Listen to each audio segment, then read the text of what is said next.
ቀን ላይ ገላውን ሙሉ ሰውነቱን የታጠበ ንጽህናውን የጠበቀ በመጓጓዣ ሳይሆን በእግሩ የተራመደ ወደ መስጂድ የመጣ ከኢማሙ ጠጋ ብሎ የተቀመጠ ኹጥባ እየተደረገ ያላወራ ሐሳብ የሚሰጥ እንቅስቃሴ ያላደረገ ከቤቱ ተነስቶ መስጂድ እስኪመጣ ድረስ የሚራመደው ያንዳንዱ እርምጃ የአንድ ዓመት ዒባዳ አጅርን ምንዳን ያሰጠዋል ብለዋል ነቢያችን ሰለላሁ ዐለይሂ ወሰለም። ቅያሚሃ ወሲያሚሃ ሌሊት የተሰገደ ቀኑ የተጾመ ሌሎችም ኸይር ስራዎች እየተሰሩ ያለፈ ዓመትን የሙሉ ዓመትን አጅር ምንዳ ያስገኛል። ያንዳንዱ እርምጃ ከቤት ከሥራ ቦታ ወደ መስጂድ የሚደረግ እርምጃ መቼ ጁሙዓን ካከበሩ ነቢያችን ሰለላሁ ዐለይሂ ወሰለም እንደተናገሩት ኢማም ሚንበር ላይ ከወጣ ኹጥባ ከተጀመረ በኋላ የመጣ ሰው የጁሙዓ አጅር የለውም ብለዋል። መላኢካዎች የመስጂዶች በራፍ ላይ ቆመው አንደኛ፣ ሁለተኛ፣ ሶስተኛ የገባ እያሉ ይመዘግባሉ። ኢማሙ እስኪመጣ ድረስ መመዝገባቸውን ይቀጥላሉ። ኢማም ሲመጣ ኹጥባ ሲጀመር መላኢካዎች መመዝገባቸውን አቁመው ኹጥባውን፣ ዱዓውን፣ ዚክሩን ይታደማሉ ብላ መዝገቡ ይጠቀለላል፣ ይዘጋል ብላ። ብዙ ሰዎች አርፍደው ይገባሉ።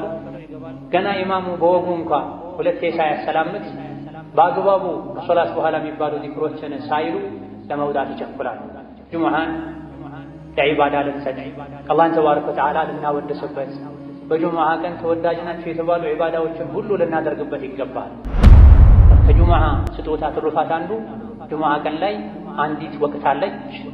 ማንኛውም ሰው ዱዓ ካደረገ ዱዓውን አላህ ማይመልስበት ወቅት ብላ ነብዩ ሰለላሁ ዐለይሂ ወሰለም። ይሄ ወቅት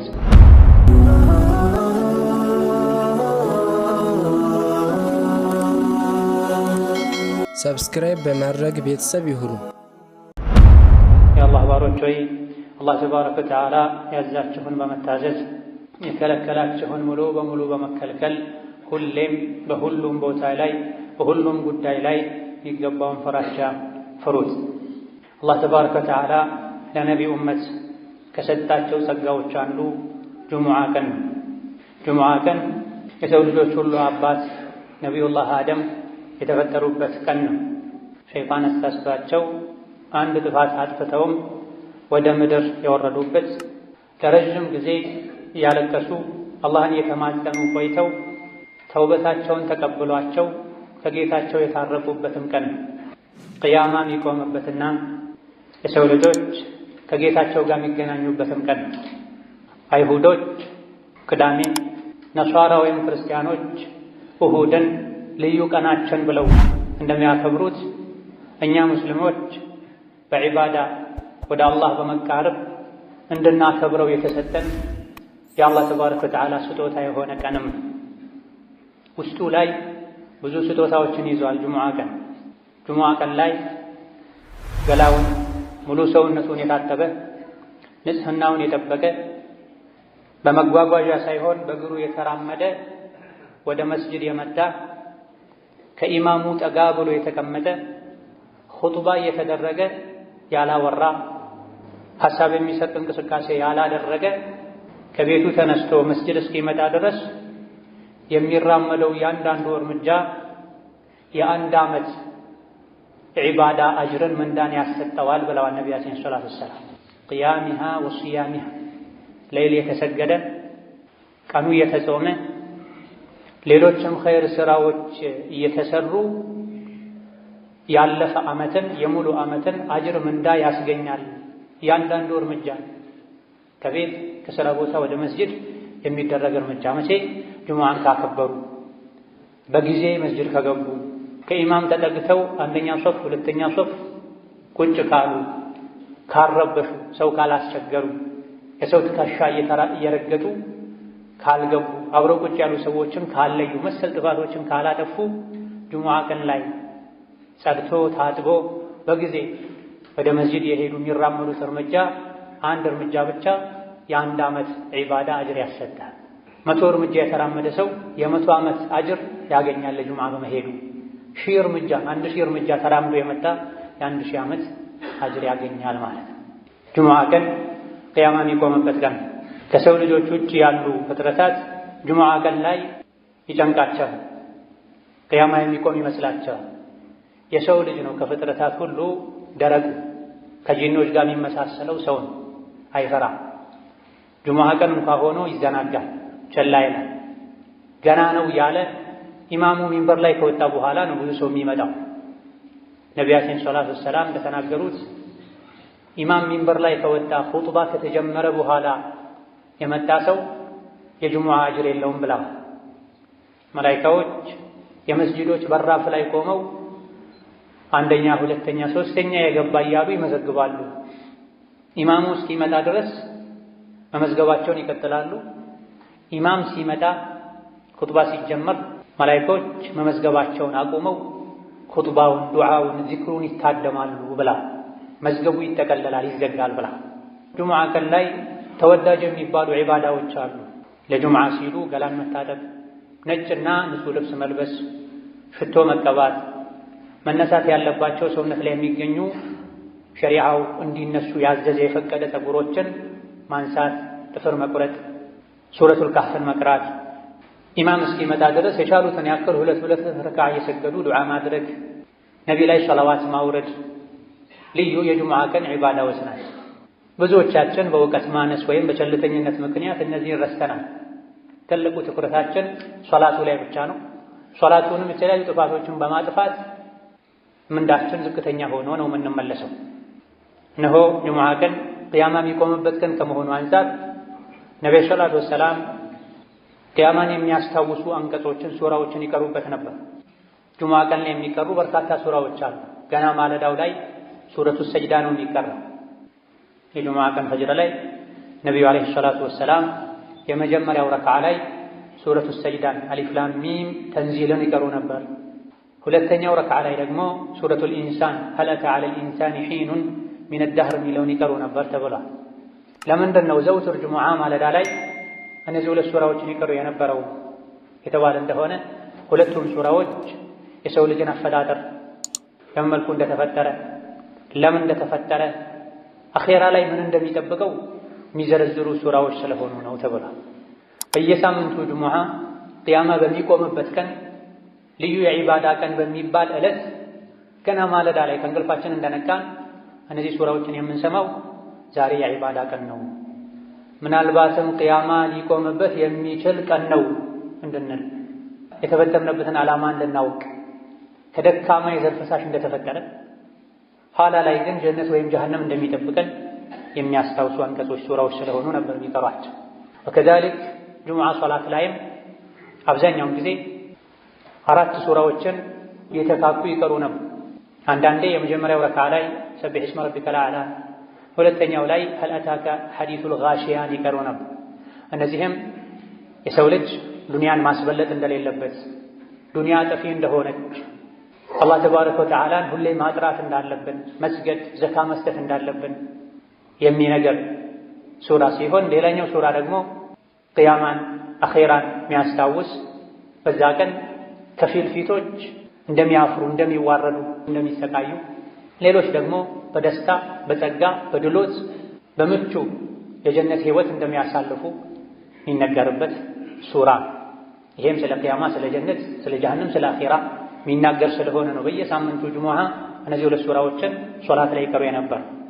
ሌላ ጊዜ ደግሞ ሱረቱ አልጁሙዓና ሱረቱ አልሙናፊቁንን ይቀሩ ነበር። ሱረቱ አልጁሙዓ አላህ ተባረከ ወተዓላ የሰው ልጆችን ቁርአንን በማውረድ ከጅህልና ከኩፍር ጨለማ አውጥቶ የኢስላም የኢማን ብርሃን ላይ እንዳደረጋቸው፣ ነቢይን እንደላከላቸው፣ ከነቢይ መላክ በፊት የነበሩ አይሁዶች ቀልባቸው ደርቆ አኼራን ዘንግተው በዳዮች ግፈኞች እንደሆኑ መክሮ ወደ መጨረሻ አካባቢ ላይ ደግሞ ጁሙዓ ቀን ላይ መሸጥ መለወጥ በጊዜ ገብቶ ኹጥባን ከማድመጥ አላህን ከማስታወስ እንዳያዘናጋችሁ የተባለበት ሱራ ሲሆን ሌላኛው ሁለተኛው ሱራ ደግሞ ሱረቱል ሙናፊቁን አላህ ተባረከ ወተዓላ የሙናፊቆችን ባህሪ አውቀነው እንርቅ ዘንድ የሚዘረዝርበት፣ እስከ መጨረሻ ሀብት ንብረታችሁ፣ ልጆቻችሁ ከአኼራ እንዳያዘናጓችሁ ሞት ሲመጣ ወደ ኋላ በተመለስኩ ብላችሁ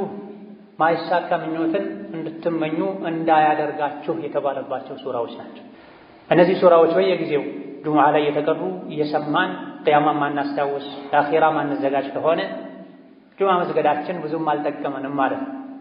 ብዙ ሰዎች አርፍደው ይገባሉ። ገና ኢማሙ በወጉ እንኳ ሁለቴ ሳያሰላምት በአግባቡ ከሶላት በኋላ የሚባሉ ዚክሮችን ሳይሉ ለመውጣት ይቸኩላሉ። ጁሙዓን ለዒባዳ ልንሰጥ አላህን ተባረከ ወተዓላ ልናወድስበት በጁሙዓ ቀን ተወዳጅ ናቸው የተባሉ ዒባዳዎችን ሁሉ ልናደርግበት ይገባል። በዛሬ ኹጥባችን በአላህ ፈቃድ ሁለቱን ሱራዎችን አጠር ባለመልኩ የምንቃኝ ይሆናል። ነብዩ ሰለላሁ ዐለይሂ ወሰለም ብዙ ጊዜ ጁሙዓ ሶላት ላይ ይቀሯቸው የነበሩ አልጁሙዓና አልሙናፊቁን ሱረቱል ጁሙዓን አላህ ተባረከ ወተዓላ ራሱን በማጥራት ጀምሯታል። يسبح لله ما في السماوات وما في الأرض الملك القدوس العزيز الحكيم ሰማይ ምድር ውስጥ ያለ ነገር በሙሉ አላህን ከጉድለት ከድክመት ያጠራዋል ያወድሰዋል ካለ በኋላ መሀይም የነበሩ አረቦችና ከዙሪያቸው ያሉ ሰዎች ላይ መልእክተኛውን ላከ። የትሉ ዐለይሂም አያቲሂ ወዩዘኪህ አላህ ተባረከ ወተዓላ ያወረደውን አንቀጽ ያነበበ የሰው ልጆችን ጸባያቸውን ስራቸውን የሚያጠራ የሚያስተካክል በዚህም ንጹህ ትውልድ ፍጡር የሚያደርጋቸውን ነቢይ የላከው አላህ ተባረከ ወተዓላ ጥራት ይገባው፣ ምስጋና ይገባው። ከጉድለት ከእንከን ከልጅ ከረዳት የጠራ ጌታ ነዋ። የሰው ልጅ ቁርአን እስካልተማረ ድረስ ሸሪዓን እስካላወቀ ድረስ መቼም ሊጸዳ ሊጠራ እንደማይችል አላህ በግልጽ ነግሮናል። ወለዚ በዐሰ ፊል ኡሚይነ ረሱለን ሚንሁም የትሉ ዐለይሂም አያቲሂ ወዩዘኪሂም ወዩዐልሊሙሁሙል ኪታበ ወልሒክመ ወኢን ካኑ ሚን ቀብሉ ለፊ ضላሊን ሙቢን። ቁርአን ከመውረዱ በፊት ግልጽ የሆነ ስህተት ላይ ጥመት ላይ ነበረ ያሉት። አላህ ከነሱ የሆነ የሰው ልጅ የሰው ችግር የሚገባው ነቢይን ልኮ እንዲያጠራቸው በስነ ምግባር በአስተሳሰብ እንዲያሳድጋቸው አደረገ ይላል። የሰው ልጅ ከበታችነት ከጉድለት ከውርደት ሊወጣ የሚችለው ከስህተት ሊድን የሚችለው ነብዩ ሰለላሁ ዐለይሂ ወሰለም ይዘውት የመጡትን ሸሪዓ ሲያውቀን ቁርአን ሲቀራን የነቢይን ሐዲስ ሲሰማን ቁርአንን ሐዲስን ችላ ብሎ ሌሎች እውቀቶችን እንደ ውሃ እንኳ ቢጠጣ የሰው ልጅ ትልቅ ሊሆን ሙሉ ሊሆን አይችልም። የሰው ልጅ ሙሉ ሰው የሚሆነው ከአዱንያም ከአኼራም ውርደት የሚድነው ነቢይ ያመጡትን ቁርአን ሐዲስ ሲማር ጸባዩ የሚስተካከለው ስራው የሚያምረው ሁሉን ነገር በልብ የሚይዘው ካላዋቂነት የሚላቀቀው ቁርአን ሲቀራ ነው። በየሳምንቱ ይሄ የሚቀራለንም ወደዚህ ከፍ እንድንል ሙሉ የምንሆነው ቁርአን ስንቀራ ዒልምን ስንማር እንደሆነ እንድናውቀን ነብዩ ሰለላሁ ዐለይሂ ወሰለም ያስተማሯቸው በአንደኛ ደረጃ ሱሐቦች ናቸው። ሱሐባ ማለት ከነቢይ ጋር አብሮ የኖረ በሳቸው ያመነ እሳቸውን ያየ ማለት ነው። ሌሎችም ደግሞ ወደፊት የሚመጡ አሉ አለ እኛን ማለት ወአኸሪነ ሚንሁም ለማ የልሐቁ ቢሂም ከነቢይ ጋር ሰለላሁ ዐለይሂ ወሰለም ከእሳቸው ጋር አብረው ከነበሩት መገናኘት ያልቻሉ ወደፊትም የሚመጡ አሉ። እነሱንም ጭምር ለማስተማር ሙሐመድን የላከው አላህ ነው አለ። በምን አማካኝነት? በሱሐቦች አማካኝነት፣ በታቢዒዎች ተከታዮች አማካኝነት አረቡም አጀሙም ቀዩም ጥቁሩም ወደ ኢስላም ገብቷል። ቁርአን የደረሰው ሰው ነቢይን ዓለይሂ ሰላቱ ወሰላም እንዳየና ከሳቸው አፍ እንደሰማ ነው የሚቆጠረው ብለዋል ሊቃውንት። ሱሐቦች የተቀበሉትን ዲን ከተቀበልክ እነሱ የሰሩትን ስራ ከሰራህ ከነሱ ጋር አላህ ተባረከ ወተዓላ ጀነት ላይ ይቀላቅልሃል። ምንም ኸይር ብትሰራ ደግሞ ሱሐባዎች በተወሰነ መልኩ እንደሚበልጡህ እወቅ። እነሱ የሰሩትን ሙሉ በሙሉ አልሰራህም። ገንዘባቸውን ሕይወታቸውን ሰጥተዋል። ሀገራቸውን ለቀው ተሰደዋል፣ ተንከራተዋል። ዛሊከ ፈድሉላሂ ዩእቲሂ መን የሻእ ወላሁ ዙል ፈድሊል ዐዚም። ሱሐባነት አላህ ለፈለገው ሰው የሚሰጠው ማዕረግ ነው። ነገር ግን ማዕረጎች ይበላለጣሉ። በስተመጨረሻ አጋዥ ረዳት በሌለበት ጊዜ ዲን ላይ መጽናት በሚከብድበት ጊዜ እነሱ በጸኑበት ጎዳና ከጸና የእነሱን ስራ ከሰራህ ከእነሱ ውስጥ የ50 ሰው አጅርም ሊሰጥህ እንደሚችል ነቢይ ተናግረዋል። እንዴት ሲባሉ እናንተ ዲን ላይ የሚያግዛችሁ ብዙ ነገር ነበረ፣ ከኔ ጋር ቆይታችኋል፣ ብዙ ታምሮችን አይታችኋል፣ ቁርአን የወረደ አጽናንቷችኋል። በስተመጨረሻ የሚመጡ የእናንተን የኔን መንገድ የሚከተሉ ግን አጋዥ በሌለበት ዘመን ሁሉም ወደ ወንጀል ወደ ኋላ በሚጎትትበት ጊዜ ስለሚጸኑ ከእናንተ የ50 ሰው አጅርን አላህ ይሰጣቸዋል ብለዋል ነብዩ ሰለላሁ ዐለይሂ ወሰለም። ይሄን ካለ በኋላ መጽሐፍ መውረዱ መማሩ ብቻ እንደማይጠቅም መስራት እንደሚያስፈልግ ከአሁን ቀደም ነቢ ተልኮላቸው መጽሐፍ ወርዶላቸውም ይህ ከመኖሩም ጋር የጠመሙ ሰዎች ስላሉ እንደነሱ እንዳንሆን አላህ አስጠንቅቋል። መሰሉ الذين حملوا التوراة ثم لم يحملوها كمثل الحمار يحمل أسفارا بئس مثل القوم الذين كذبوا بآيات الله። እነዚያ መጽሐፍ ተሰጥቷቸው ነቢ ተልኮላቸው መጽሐፉ ውስጥ ያለውን ሕግ ተግብሩ ተብለው የታዘዙና ኃላፊነት የተጣለባቸው ከዛም ይሄን ኃላፊነት በአግባቡ ያልተወጡና መጽሐፉ ያዘዛቸውን ያልተገበሩ የከለከላቸውን ያልተከለከሉ የነሱ ምሳሌ አህያ ነው አለ አላህ ተባረከ። ከእንስሳት ሁሉ በደደብነት የሚታወቅ እንስሳ ቢኖር አህያ ነው። ቁርአን ቀርቶ የነቢን ሐዲስ ሰምቶ የነቢያት መጽሐፍን ማንበብ መረዳት ችሎ ሳለ አላህ ባዘዘው መልኩ መሄድ ትቶ በስሜቱ የሚጓዝ የሱ ምሳሌ እንደ አህያ ነው ብሏል አላህ ተባረከ። ማንም አህያ ሲባል ደስ አይለው። እያወቀን ካጠፋን ሸሪዓን ከጣስን ከአህያ ጋር እንደተመሳሰለን አላህ እየነገረን። አላህ ተባረከ ወተዓላ ነቢ ሙሐመድን ካላከ በኋላ ማንኛውም እምነት ተከታይ ነቢ ሙሐመድን የመከተል ግዴታ አለበት። እያንዳንዱ ነቢ ከኔ በኋላ የሚመጣውን ነቢ ተከተሉ ብሎ አደራ ብሎ ሄደዋልና እናንተ አይሁድ ነኝ የምትሉ የሙሳ የዒሳ ተከታይ ነኝ የምትሉ ሆይ እውነት ትክክለኛ ጎዳና ላይ ከሆነ ያላችሁት የአላህ ወዳጆች ነን፣ ከኛ ውጭ ያሉ በሙሉ የአላህ ወዳጆች አይደሉም፣ እኛ የፈጣሪ ልጆች ነን ካላችሁ ፈተመነውል መውታ እስቲ ሞትን ተመኙ። በትክክል ስራችሁ፣ ጸባያችሁ፣ አእምሮ፣ ውስጣችሁም ውጫችሁም የተስተካከለ ከሆነ የአላህ ልጆች ከሆናችሁ ተዓላ አላህ ዐን ዛሊክ ሞትን ተመኙና ሂዱ ከጌታችሁ ጋር ተገናኙ። ወላ የተመነውነሁ አበደን ቢማ ቀደመት አይዲህም ወላሁ ዐሊሙን ቢዛሊሚን። መቼም ሞትን አይመኙትም፣ ምክንያቱም በውስጣቸው የሚሰሩትን አላህ ያውቃልና። አጭበርባሪዎች ናቸው፣ አታላዮች ናቸው። ነቢያትን በአንዱ አምነው አንዱን ይክዳሉ። ነቢ ሙሐመድን ውሸታም ይላሉ። አይሁዶች ደግሞ ዒሳን የዝሙት ልጅ ይላሉ። የዒሳ ተከታይ ነኝ የሚሉት ደግሞ በሙሐመድ አላምንም ይላሉ። ሪባ ይበላሉ። የተከለከለ የአሳማ ስጋ ይበላሉ። የተለያዩ ጥፋቶችን ያጠፋሉ። ለአፋቸው ግን የአላህ ወዳጅ ነን የአላህ ልጅ ነን ይላል። እውነት የአላህ ልጅ ከሆናችሁ አሁኑኑ ግደለኝ ብላችሁ ለምኑትና ሂዱ ወደ ወዳጃችሁ በላቸው። መቼም ይሄን አይመኙም። ውስጥ ለውስጥ የሚሰሩት መጥፎ ስራ ስላለ ሞትን ይፈራሉ፣ ይሸሻሉ። እነሱም ይሁን እኛ ማንም ሞትን ሸሽቶ አያመልጠው። ቁል ኢነል መውተ አለዚ ተፊሩነ ሚንሁ ፈኢነሁ ሙላቂኩም። ሰው ልጆች ሆይ ያ እናንተ የምትፈሩትና የምትሸሹት ሞት ፊት ለፊት ያገኛችኋል፣ ትገጣጠማላችሁ። ያለ ቀጠሮ ሳታስቡት በድንገት ሞት መጥቶ ይወስዳችኋል። ثم تردون إلى عالم الغيب والشهادة فينبئكم بما كنتم تعملون። ሞት ፊት ለፊት ያገኛችኋል፣ አንቆም ይዛችኋል፣ በሰከራቱም ያሰቃያችኋል። ከዛ በኋላ ሁሉን አዋቂ ወደ ሆነው አላህ ይወስዳችኋል። ከሞት ሸሽቶ ማምለጥ የሚችል ማንም የለም። ጉድጓድ ተቆፍሮ እዛ ውስጥ ቢደበቁ፣ ወደ ሰማይ ለመውጣት ቢሞክሩ፣ ከብረት ከድንጋይ ከመስታወት የተሰራ ፎቅ ውስጥ ቢኖሩ ከሞት አይዳን። በየሳምንቱ ጁሙዓ በየጊዜው ያ ምሸሹት ሞት ከፊት ለፊት መጥቶ ይገጥማችኋል፣ ያገኛችኋል። ከዛም ሁሉን አዋቂ ወደ ሆነው አላህ ይወስዳችኋል እየተባለ ነው። በየሳምንቱ አይደለም፣ በየምሽቱ በተኛን ቁጥር ብስሚከ ረቢ ወضዕቱ ጀንቢ ወቢከ አርፈዑሁ ፈኢን አምሰክተ ነፍሲ ፈርሐምሃ ወኢን አርሰልተሃ ፈሕፈظሃ ቢማ ተሕፈظ ቢሂ ዒባደከ አሳሊሒን እንድንል ታዘናል። ልክ ስንተኛ ጌታዬ ሆይ በአንተ ስም በአንተ ጥበቃ ጎኔን አሳረፍኩ፣ ነፍሴን በዛው ከወሰድካት እዘንላት፣ ማራት፣ ዳግም ለመነሳት ለመንቀሳቀስ ከፈቀድክላት ደግሞ ደጋግ ባሮችህን በምትጠብቀው መልኩ የኔንም ነፍስ ጠብቃት፣ ከአደጋ ከወንጀል ጠብቀኝ እንድንል ታዘናል። ነቢ ይሄን ይሉ ነበር ሲተኙ ሁሌ። አላህ ፈቅዶ ደግሞ ነግቶ ከእንቅልፋችን ከነቃን አልሐምዱሊላህ አለዚ አሕያኒ ባዕደማ አማተኒ፣ በእንቅልፍ ካሞተኝ በኋላ የቀሰቀሰኝ ጌታ ምስጋና ይገባው። ዛሬ ፈቅዶልኝ ተነሳሁ እንጂ ዞሮ ዞሮ መመለሻዬ ወደሱ ነው፣ ነገም ልሞት እችላለሁ እንድንል ታዘናል። ከዚህ ሞትን ሁሌ ልናስታውስ ልንፈራ ይገባል። ቀልቡ የደረቀ አኼራን የረሳ ሞትን ካስታወሰ ቀልቡ ይረጥባል፣ ይለሰልሳል። በዚህ ሱራ መጨረሻ ላይ የጁሙዓ ህግጋትን ነግሮናል አላህ።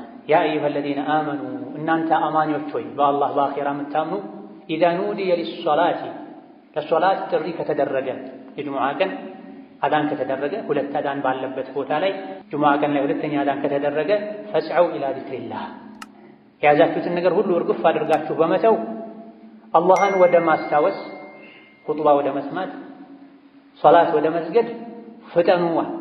ፈምዱ ዑመር ይቀሩ እንደነበሩ ሂዱ ወደ ጁሙዓ ፍጠን ብላችሁ በልባችሁም በአካላችሁ። ወዘሩል በይዓ መሸጥን መግዛትን ተው አቁሙ። ዛሊኩም ኸይሩን ለኩም ጁሙዓ ቀን ላይ የጁሙዓ ሶላት ወቅት ከደረሰ አዳኑ እንኳ ባሰሙ ፀሐይ ከእኩለ ሰማይ ወደ መጥለቂያዋ ዘንበል ካለች ስራ መስራት አይፈቀድላችሁም። መሸጥን መግዛትን ማረስን መዝራትን መጓዝን አቁሙና ፈስዐው ኢላ ዚክሪላህ አላህን ወደ ማስታወስ ፍጠኗል። እንደው ያዘገምክ ሂድም አላለም አላህ። መሮጥ ደረጃ በማይደርስ መልኩ ፈጠን ያልክ ሂድ። ልብህ ወደ መስጂድ ሂድ። መስጂድ ላይ እንጠልጠል። እቺን ጨርሼ እቺን ጠቅልዬ እቺን መዝግቤ እቺን ተቀብዬ አትበል።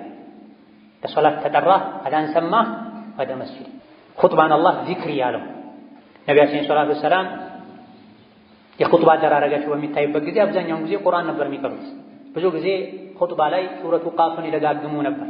ጁሙዓ ቀን ላይ ከሚቀሩ አኺራን ከሚያስታውሱ ሱራዎች አንዱ ሱረቱ ቃፍ። ሱረቱ ቃፍ ስለ ቂያማ፣ ስለ ጀነት፣ ስለ ጀሃነም፣ ስለ ሰከራተል መውት የሚናገር የሚዘረዝር ሱራ። አብዛኛው ኹጥባቸው ቁርአን ነው፣ አኺራን ማስታወስ ነው። ከኹጥባ መስፈርት መሰረት አንዱ በየኹጥባው አላህን ፍሩ መባል አለበት። የሰው ልጆች ቀልባቸው እንዲረጥብ የሚያደርግ ምክር ጣል መደረግ አለበት። ኹጥባ ሰዎች በየጊዜው ኢማናቸውን አድሰው ነፍሳቸውን ፈትሸው ዱንያን ጠልተው ንቀው ለአኼራ ጓግተው ኸይር ሥራ ለመስራት አቅደው ታድሰው የሚወጡበት መድረክ ነው።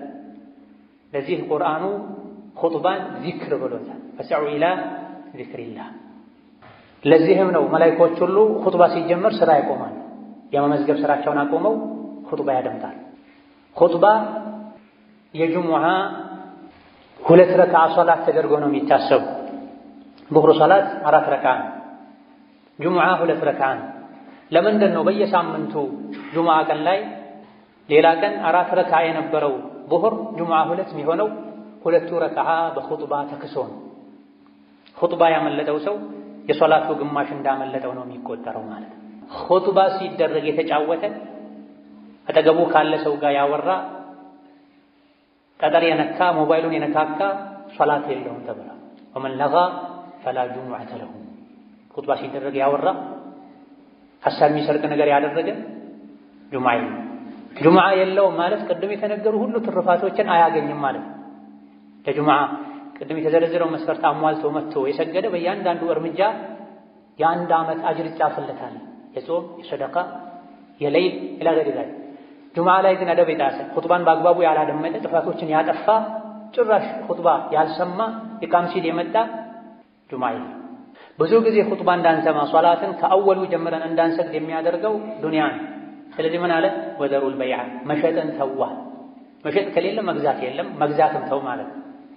ጁሙዓ የሚወጅብበት ሰው ጁሙዓ ሁለተኛው አዛን ተደርጎ ሳለ ቢሸጥ መሸጡ ሐራም፣ ቢገዛ መግዛቱ ሐራም። ማይቻል ነው፣ እንደተዘረፈ እንደተቀማ ነው የሚቆጠር። አዛን ሰማ፣ የሶላት ወቅት ገባ፣ ወደ ሶላት ፍጠን። ዛሊኩም ኸይሩን ለኩም ይሄን ማድረግ ለእናንተ የተሻለ ነው። ኢንኩንቱም ተዕለሙና የምታውቁ ከሆነ የሚጠቅማችሁ የምታውቁ ከሆነ አላህ ኸይር ነው ያለውን ኸይር ነው ብላችሁ የምታምኑ ከሆነ ይህ ኸይር ነው፣ ኸይርን የተባለውን አድርጉን። ይሄ እንደው የመጨረሻው ደረጃ ነው። የሶላት ወቅት ሲገባ ሁሉን ነገር ተሳችሁ ፈጠናችሁ ሂዱ የሚለው የመጨረሻ ጥጉ ነው። ከፍተኛው ደረጃ ከኛ የሚጠበቀው አንደኛው ሰዓት ላይ መሄድ ነው። ካልቻለን ሁለተኛው፣ ካልቻለን ሶስተኛው፣ ካልቻለን አራተኛ አምስተኛው ላይ መሄድ ነው። ኢማም እስኪወጣ መጠበቅ የለብንም። ነቢያችን ሰለላሁ ዐለይሂ ወሰለም ጁሙዓ ቀን ጁሙዓ ለመስገድ አንደኛው ሰዓት ላይ የታደመ ቁጥር 1 የሆነ እርግጥ በዛ ሰዓት ተመሳሳይ በአንድ ሰዓት ውስጥ ብዙ ሰዎች ሊገቡ ይችላሉ። አንደኛው ሰዓት ላይ የገባ ሰው ግመል ሰደቃ እንደሰጥ ይቆጠርለታል ብለዋል። ሁለተኛው ሰዓት ላይ የገባ ሰው በሬ ሰደቃ እንደሰጥ ይቆጠርለታል። ሶስተኛው ሰዓት ላይ የገባ ሰው በግ ሰደቃ እንደሰጥ ይቆጠርለታል። አራተኛው ሰዓት መስጂድ የገባ ዶሮ ሰደቃ እንደሰጥ ይቆጠርለታል። አምስተኛው ሰዓት ላይ መስጂድ የገባ እንቁላል ሰደቃ እንደሰጥ ይቆጠርለታል። ከዛ በኋላ አለቀ። ከእንቁላል በታች የለም። ኢማሙ ሚንበር ላይ ሲወጣ መላኢኮች መዝገቡን ዘግተው ኹጥባ ዚክር ለማድመጥ ይታደማሉ ብለዋል። እዚህ ለእኛ ኸይሩ ጁምዓን ቀን የዒባዳ ማድረግ ነው። ከሶላት በፊት ወደ ሥራ ከሄድኩኝ ልዘናጋ እችላለሁ። ጁምዓ ቀን ሥራ መስራት አይቻልም ሳይሆን ሥራ መስራት ይቻላል። ነገር ግን ከሶላት ሊያዘናጋኝ፣ የፊት ሶፍ ሊያሳልፈኝ፣ ሱረቱል ካህፍ እንዳልቀራ ሊያደርገኝ፣ ሊወሳስደኝ ይችላልና ጁምዓ ከሶላት በፊት የትም አልሄድም። ደጋግ ቀደምቶች ገና ጎህ ሳይቀድ ፋኖስ ይዘው መብራት ይዘው ወደ መስጂድ ሄዱ ነበር። ጁምዓ ቀን ላይ ዐስር ሰግደው እስከ መግሪብ እጃቸውን አያወርዱም ነበር። ከጁምዓ ስጦታ ትሩፋት አንዱ ጁምዓ ቀን ላይ አንዲት ወቅት አለች። ማንኛውም ሰው ዱዓ ካደረገ ዱዓውን አላህ ማይመለስበት ወቅት ብሏል ነብዩ ሰለላሁ ዐለይሂ ወሰለም። ይሄ ወቅት ኢማሙ ኹጥባ ከጀመረበት ጊዜ ሶላቱ እስኪጠናቀቅ ድረስ ያለው ጊዜ ነው ተብሏል። ከዐስር እስከ መግሪብ ያለው ጊዜ ነው ተብሏል። ቀኑ ሙሉ ላይ ያለ የትኛውም ሰዓት ላይ ካደረግ ታገኛለህ ተብሏል። ዛሊኩም ኸይሩን ለኩም ኢን ኩንቱም ተዕለሙን፣ የምታውቁ ከሆነ ይህ ነው ለእናንተ የሚሻለው ብሏልና የሚሻለውን አላህ የመረጠውን ልናደርግ፣ ጁምዓ ቀን ላይ ዒባዳ ልናበዛ፣ ከመዘናጋት ገና ነው ያለን ከማርፈድ ልንጠነቀቅ ይገባናል። በመጨረሻም ለዱንያ ብለው ጁምዓን ኹጥባን የሚተዉ ሰዎችን አላህ ወቅሷል። መዲና ላይ ረሃብ ነበር፣ የሆነ ጊዜ ላይ ድርቅ ነበር፣ ኑሮ ተወዶ ነበር። በጊዜው ያልሰለመ ሰው ዲሕያ ኢብኑ ኸሊፋ አልከልቢ የሚባል ሰው ከሻም ከሶሪያ ከፍልስጤም አካባቢ ብዙ ለቀለብነት የሚያገለግሉ ዕቃዎችን ጭኖ መጥቶ ነበር። የመዲና ሰዎች ብዙ ጊዜ ከሩቅ የንግድ ቅፍለቶች ሲመለሱ ከበሮ እየመቱ ድምፅ ያሰሙ ነበር። መግዛት የሚፈልግ ሰው ወዲያው ሳያልቅ ወጥቶ እንዲገዛ፣ ያዘዘም እንዲቀበል። አጋጣሚ ሆኖ የሶላተል ጁምዓ ወቅት ላይ ተገጣጠመ። ለንግድ ሄዱ። እህል የጫኑ መንገደኞች መምጣታቸውን ሲሰሙ ብዙ ሰዎች ብድግ ብለው ወጡ፣ መስጅዱን ኹጥባውን ትተው። አላህ ይሄን በማድረጋቸው ወቀሳቸው። ወኢዛ ረአው ቲጃረተን አው ለህወን እንፈዱ ኢለይሃ ወተረኩከ ቃኢማ ቁል ማ ዒንደላሂ ኸይር። መንገደኞች መምጣታቸውን የሚያሳውቀውን ድምፅ በሰሙ ጊዜ አንተ በቆምክበት ትተውህ ጥቂቶች ሲቀሩ ሄዱ። አላህ ዘንድ ያለው እናንተ ፈልጋችሁት ከወጣችሁት ይሻላል በላቸው። ጁምዓን ትተህ ሪዝቅ ፍለጋ አትሂድ። ወላሁ ኸይሩ ራዚቂን፣ አላህ ተባረከ ወተዓላ ከሲሳይ ሰጮች ሁሉ በላጭ ሲሳይ ሰጭ እሱ ነውና ከአላህ ፈልግ። የአኼራውን ንግድ የጎዳህ የዱንያውን ንግድ አታቀላቅል። ኸይሩን የሰራህ ወንጀሉን የተውክ አላህን ሪዝቅ ጠይቀው፣ አላህ ተባረከ ወተዓላ ሪዝቅን ይሰጥሃል ብሎናል። ጁምዓ ሶላት ካለቀ እንዳለቀ ውጡ፣ ምድር ላይ ተንቀሳቀሱ፣ ሪዝቅ ፈልጉ፣ ዝምድናን ቀጥሉ። ይሄን ስታደርጉም ዝክርን አትርሱ፣ አላህን ማስታወስ አብዙ፣ ትድናላችሁ፣ ስኬታማ ትሆናላችሁ ብሏል። እነዚህና መሰል የሆኑ ወሳኝ የሚባሉ ምክሮችን የያዙ ሱራዎች ናቸው። ዘውትር በተቀሩ ቁጥር ይሄን ልናስተነትን፣ የእነዚህ ሱራዎችን ትርጉማቸውን ልንጠይቅ ልናነብ ይገባናል። ባረከላሁ ሊ ወለኩም ፊል ቁርአኒል ዐዚም ወነፈዐኒ ወኢያኩም ቢማ ፊሂ ሚነል አያቲ ወዚክሪል ሐኪም አቁሉ ቀውሊ ሃዛ ወአስተግፊሩላህ ሊ ወለኩም ወሊሳኢሪል ሙስሊሚነ ሚን ኩሊ ዘንቢን ወኸጢአ ፈስተግፊሩሁ ኢነሁ ሁወል ገፉሩ ረሒም። አልሐምዱሊላህ ወሰላቱ ወሰላሙ ዐላ ረሱሊላህ ወበዕድ። በሁለተኛው ሱራ ከኒፋቅ አስጠንቅቆናል። ሙናፊቆች ወደ አንተ ሲመጡ አንተ የአላህ መልእክተኛ መሆንህን እንመሰክራለን ይሉሃል። አላህ ደግሞ አንተ መልእክተኛው እንደሆንክ ያውቃል፣ ሙናፊቆች ግን ውሸታሞች መሆናቸውን ይመሰክራል። ሙናፊቅ በልቡ ሌላ ይዞ በአፉ ሌላ የሚያወራ ማለት ነው። ወላሁ የሽሀዱ ኢነል ሙናፊቂነ ለካዚቡን፣ ሙናፊቆች ውሸታሞች መሆናቸውን አላህ ይመሰክራል። ከሙናፊቅነት ምልክት አንዱ ውሸት ነው። ውሸትን ተጠንቀቅ። በልብህ ማታምንበትን ነገር በአፍህ አታውራ፣ ውስጥህም ውጭህም አንድ ይሁን እያለን ነው አላህ ተባረከ ወተዓላ።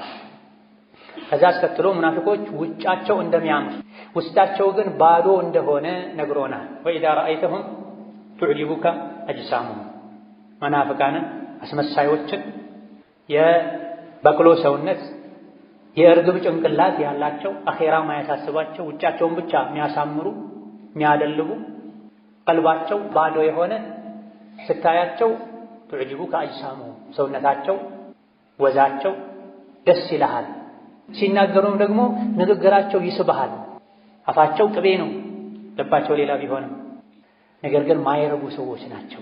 ከአነሁም ኹሹቡን ሙሰነደ፣ አቋም የሌላቸው ሰው ወደ ዞረበት የሚዞሩ ሰው ላጨበጨበለት ነገር ሁሉ የሚያጨበጭቡ ግርግዳን ተደግፎ እንደቆመ ደረቅ እንጨት ናቸው አለ አላህ ተባረከ ወተዓላ። ለማገዶ እንጂ ማይሆን ሰው ተደግፈው የሚኖሩ ይሄ ሐራም ነው። አኺራ ላይ ቀብር ላይ ያስጠይቀኛል ማይሉ ከሰው ጋር ማያጣላቸውን ብቻ ነው የሚያደርጉት። ለአኺራዬ ለቀብሬ አይሉም።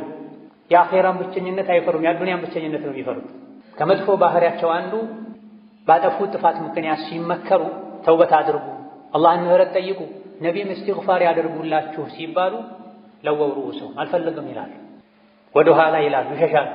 አና ዩፈኩም ቁርአን የመከራቸው የገሰጻቸው ተው ያላቸው ግልጽ ታምሮችን ያዩ እስከ መቼ ነው የሚሸሹት ከሐቋ?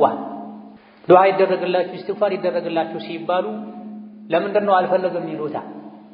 ከመገለጫቸው ሌላኛው አማኞችን ወራዶች ያሉ ይሳደባሉ፣ አማኞች ላይ ይሳለቃል፣ ራሳቸውን ከፍ ከፍ ያደርጋሉ።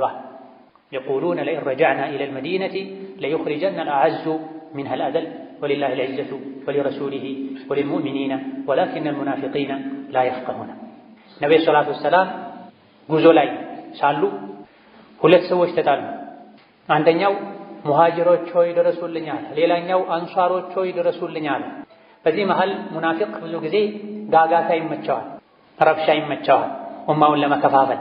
ሁሙል ዐዱው ፈሕዘርሁም ብሏል ከፊት ባለፉ አንቀጾች ላይ። እያንዳንዱን አንቀጽ ያነሳን አጭር ኹጥባ ላይ እንትን ስለማንችል እነሱ ናቸው ጠላት፣ ተጠንቀቃቸው ብሏል። ለኢስላም ለሙስሊም ለኡማው ከውጭ ጠላት ይልቅ የሚያሰጋ የውስጥ ጠላት ነው። የውስጥ ጠላት ደግሞ ሙናፊቅ ነው። ፈሕዘርሁም ተጠንቀቃቸው፣ ከካፍሮች ጋር ተቀናጅተው እንዳያጠፉህ ብሏቸው ነው። ምክንያቱም ሙስሊሞች ጋር ሲመጡ ሙስሊም ናቸው፣ ጨለማ ላይ ነው፣ የሚመች ቦታ ላይ መርጠው ነው የውስጣቸውን ምንነት የሚያወጡት። ለስሙ ከነቢ ጋር ይሰግዱ ነበር ሙናፊቆች፣ ለስሙ ጂሃድ ይወጡ ነበር። ነገር ግን ለጂሃድ ወጥተውም የሸይጣንን ሥራ መስራት አያቆሙ። ሶላት የሚሰግዱትም የቀን ብርሃናማ ወቅቶች ላይ ሶላት ብቻ ነው። ለሙናፊቅ በጣም የሚከብደው ሶላት ቢኖር ኢሻና ፈጅር ነው አሉ ነብዩ ሰለላሁ ዐለይሂ ወሰለም። ምክንያቱም የሚገፋፋው ነገር የለም። በተለይ በድሮ ዘመን ጨለማ ላይ ስለሚሰግዱ መብራት ስለማይኖር ማንንም አያውቅም። የሚከብዳቸው ሶላት ፈጅርና ኢሻ ነው። አንድ የበግ እግር ታገኛለህ ከሰገድክ ቢባሉ ግን አይደለም በእግራቸው የተራመዱ በሆዳቸው የተንፋቀቁ ዳዴ ያሉ ሁሉ ይመጡ ነበር አሉ ነብዩ ሰለላሁ ዐለይሂ ወሰለም። ሰሐቦችም አንድን ሰው ፈጅር ላይ ኢሻ ላይ ካጡት መንገድ ካልሄደ ህመም ላይ ካልሆነ ዑድር ከሌለው በሙናፊቅነት ነበር የሚጠረጥሩት። ኢዛ ለስሙ በአካላቸው ለጂሃድ ሄዱ ነበርና ሁለቱ ሲጣሉ ተመቸው። አንደኛው ሙሃጅሮች ሆይ ብሎ ተጣራ፣ ወይም ሙሃጅሮች እንዲያግዙት ፈለገ። ሌላኛው አንሳሮች እንዲያግዙት ፈለገ። ኢማን ያለው ሰው ሁለታቸውም እኮ ወደ አንድ ቂብላ የሚሰግዱ ሰዎች ናቸው። ሙስሊም ለሙስሊም እንደ አንድ አካል ነው። አፍ ተባባሉ። በውሃ ተጣልተው ነበር ይሄ ነው። ለሙናፊቁ ግን ተመቸውና እዚያው መሳደብ ጀመረ። ሙሐመድና ተከታዮቹ ትናንት ወደኛ ሀገር ወደ መዲና አምጥተናቸው አሁን ጠገቡና እንዲህ ያደርጉናል አይደለ? ወደ መዲና ስንመለስ ብዙ አጃቢ ያለው ጉልበተኛው የተከበረው ወራዳውን ከመዲና ያስወጣል አለ። ነቢይን ፈልጎ ነው። በዚህ ቃል ለስሙ ከነቢይ ጋር ነው ያለው። ለጂሃድ ነው ሄደው፣ ውስጡ ሌላ ነው፣ እላዩ ሌላ ነው። ፈርቶ ነው፣ ተመሳስሎ መኖር ፈልጎ ነው። አቋም የለውም። ቅድም እንደተባለው ግርግዳ ተደግፎ እንዳለ ደረቅ እንጨት ነው፣ የማገዶ እንጨት። ለፈተና ለማገዶ ብቻ ነው የሚሆኑት እንጂ እርጥብ እንጨት ሆኖ በቅሎ አፍርቶ ጥላ ሊፈጥር አይችልም። ሙናፊቅ እንደዚህ በሄደበት ብቻ ለጊዜው የምታሳደረውን ነገር ካገኘ ተደግፎ መኖር ነው። ጂሃድ ውጡ ከተባለ ይወጣል። በወጣበት ግን የሸይጣን ስራውን ይሰራል። ነቢይንና ሰሐቦችን አቡበክርን፣ ዑመርን፣ ዑትማንን፣ ዓሊን ወራዶች አላቸው፣ ጥገኞች አላቸው። በል ጸያፍ ቃልም ተናገረ። ውሻህን አደልበው መልሶ ይበላሃል ይባላል አለ። ነቢይ ላይ ተረደ። ለነቢይ ይሄ ተነገራቸው። የነገራቸው ዘይድ ብኑ አርቀም የሚባል ወጣት ነበረ። ነቢይ ተሰማቸው በጊዜው። አስጠርተው ሲጠይቁት መጽሐፍን አንተ ላይ ባወረደው በአላህ እምላለሁ አላልኩም አለ። አንድ የሙናፊቅ መለያ ነው። ይዋሻል፣ ይምላል። ልቡ ላይ ያለው ሌላ፣ አፉ ላይ ያለው ሌላ ይሆናል። ኡማን እርስ በርስ ያባላል፣ አማኞችን ይጠላል። አላህ በኢማን ያከበራቸው ሰዎችን ወራዶች ይላል። የራሱ ውርደት አይታይም። ነብዩ ሰለላሁ ዐለይሂ ወሰለም ይህን ፊትና ለማርገብ ሌት ተቀን አከታትለው መጓዝ ፈለጉ።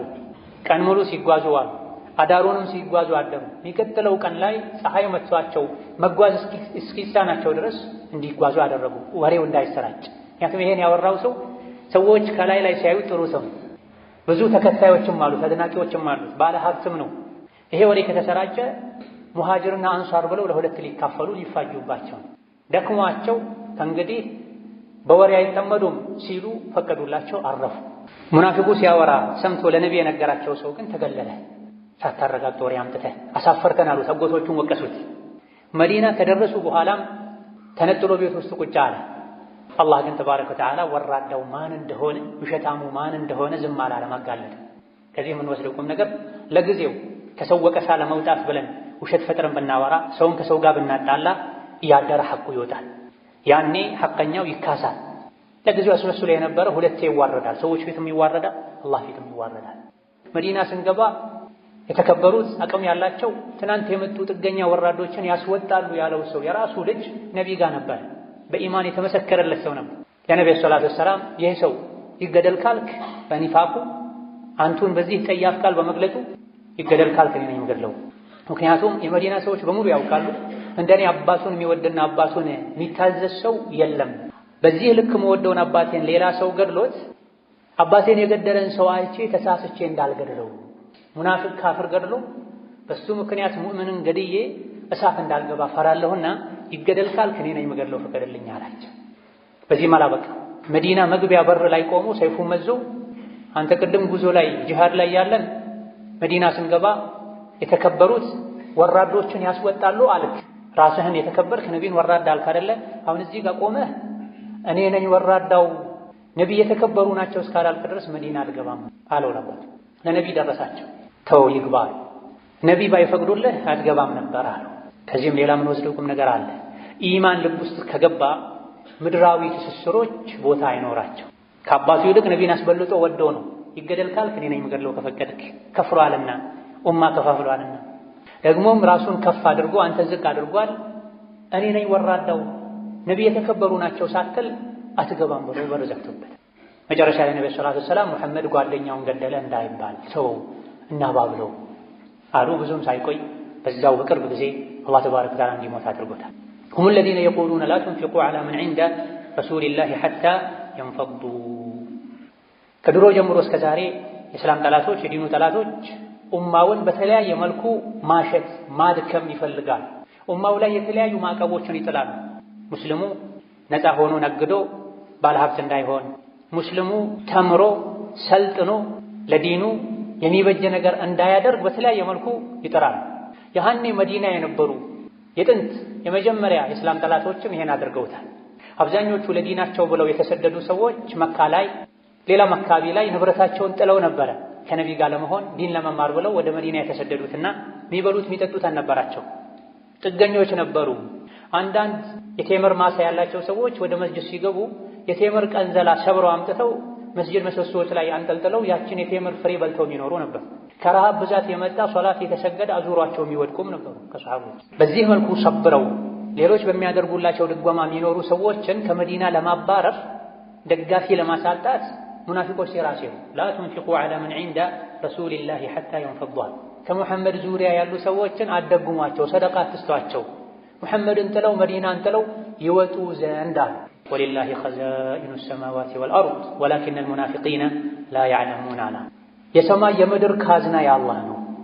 ምግቡ፣ መጠጡ፣ ልብሱ፣ ወርቁ፣ ብሩ ያለበት ካዝና ሁሉ በአላህ እጅ ነው ያለውና እነሱ አትስጡ ስላሉ ሰዎች የሚወዱትን ዲን ከነቢ መማር ትተው ወደ ሀገራቸው አይሄዱም። አላህ ይረዝቃቸዋል። ግን ሙናፊቆች አያውቁም። አስከትሎ በመጨረሻም አፈቅቤ በሆኑ ሙናፊቆች ድስኩር እንዳይታለሉና አላህ ከሰጣቸው ለኸይር ለምስኪኖች እስላምን ለማስፋፋት መስጂድ መድረሳ ለመገንባት የተቸገሩ ወንድም እህቶችን ለመርዳት ወጪ ከማድረግ የሙናፊቆች ወሬ እንዳያግዳቸው ያ አዩሃ አለዚነ አመኑ ላ ቱልሂኩም አምዋሉኩም ወላ አውላዱኩም ዐን ዚክሪላህ ወመን የፍዐል ዛሊከ ፈኡላኢከ ሁሙል ኻሲሩን ወአንፊቁ ሚማ ረዘቅናኩም። እናንተ በአላህ ያመናችሁ ሀብትና ንብረታችሁ ልጆቻችሁ አላህን ከማስታወስ አያዘናጓችሁ። ይሄን ያደረገ ከሳሪ እሱ ነው። ለልጄ ለገንዘቤ ብላችሁ ሶላትን አትተው፣ ሐጅን አትተው። ይሄን ያደረገ ከሳሪ እሱ ነው ካለ በኋላ አላህ ከሰጣችሁ ስጡዋ። ትንሽም ይሁን ብዙ እንዳቅማችሁ ስጡ። ሙናፊቆችን አትስሙ። አኼራ ላይ የሰው ልጅ በሰደቃው ጥላ ስር ነው የሚሆነው። ወንጀል የሰው ልጆችን አኼራ ላይ እንዲቃጠሉ ያደርጋል። ሰደቃ ደግሞ ወንጀል ያመጣውን የእሳት አደጋ ቃጠሎ ያጠፋል። መቼ ነው ታዲያ የምትሰጡት? ሚን ቀብል አን ያእቲየ አሐደኩም አልመውት፣ ሞት ሳይመጣችሁ በፊት። ሞት ሲመጣ ጌታዬ ሆይ ወደ ኋላ መልሰኝ፣ ጊዜ ስጠኝ፣ ሰደቃ እንድሰጥ ከሷሊሖች እንድሆን የምትሉበት ጊዜ ሳይመጣ በፊት አላህ ከሰጣችሁ ስጧል። ወአኩን ሚነ ሷሊሒን ማለት ሐጅ አድርጌ ከደጋግ ከአላህ ባሮች ሆን ዘንድ፣ ዘካ ሰጥቼ ከደጋግ ከአላህ ባሮች ሆን ዘንድ አሁን አትግደለኝ፣ ትንሽ ዕድሜ ጨምርልኝ ከማለታችሁ ያ ጊዜ ከመምጣቱ በፊት አላህ ከሰጣችሁ ስጧል። ሁሉም ሰው ሞትን ሲያይ መስተካከል ይፈልጋል፣ ይጸጸታል፣ ያጠፋ ሁሉ ይቶብታል። ኸይር ሥራ ላይ ከመሰረት ወደ ኋላ ያለ ሁሉ አብዝቼ በሰራሁ ይላል። ነገር ግን ወለን ዩአኺረ አላሁ ነፍሰን ኢዛ ጃአ አጀሉሃ ወላሁ ኸቢሩን ቢማ ተዕመሉን። አንዲት ነፍስ አጀሏ ከደረሰ አላህ ለቅጽበት እንኳ ለሰከንድ እንኳ ወደ ኋላ አያዘገያትምና ገንዘብ ካለ ሐጅ ከወጀበብህ ሐጅ አድርግ፣ ዘካ አውጣ፣ ዕዳ ካለብህ ዕዳህን ክፈል፣ የዘመድ የቤተሰብ የመመገብ የመርዳት ሐቅ ካለብህ ሐቅህን በአግባቡ ተወጣ። ጣረ ሞት ሲይዝህ ግን ይሄን አደርጋለሁ ብትል እድሉን አታገኘውም ይላል። اللهم صل وسلم وبارك على عبدك ورسولك محمد وعلى آله وأصحابه وأتباعه وسلم تسليما كثيرا. اللهم أعز الإسلام والمسلمين وأذل الشرك والمشركين ودمر أعداءك أعداء الدين.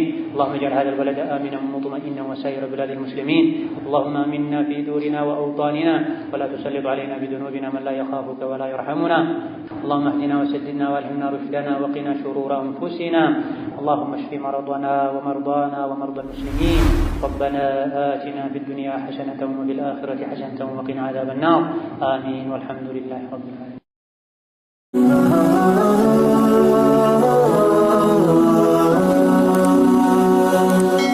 ሰብስክራይብ በማድረግ ቤተሰብ ይሁኑ።